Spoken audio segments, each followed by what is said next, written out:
হামে আক্রান্ত হলেই দেখা দিচ্ছে শ্বাসকষ্ট, নিউমোনিয়া, ডায়রিয়া। 6 মাসের কম বয়সীরাও সংক্রমিত। 24 ঘন্টায় আরো 6 শিশুর মৃত্যু।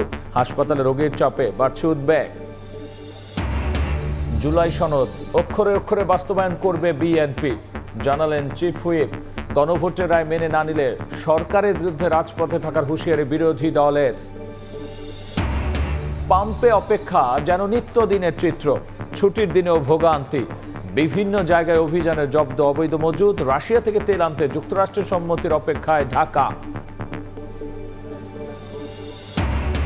সরবরাহ স্বাভাবিক থাকলেও কেজিতে 15 টাকা পর্যন্ত বেড়েছে সয়াবিন তেলের দাম। কম যোগানের অজুহাতে চড়া সবজির বাজারও। কমতির দিকে ব্রয়লার মুরগি। এবং ভেতরে গ্রাহক, বাইরে তালা। বেইলি রোড ট্র্যাজেডিতে বিল আদায়ে কাউকে বের হতে দেয়নি কাচ্চি ভাই, দাবি রাষ্ট্রপক্ষের। বেশিরভাগেরই ধোঁয়ায় দম বন্ধ হয়ে মৃত্যু।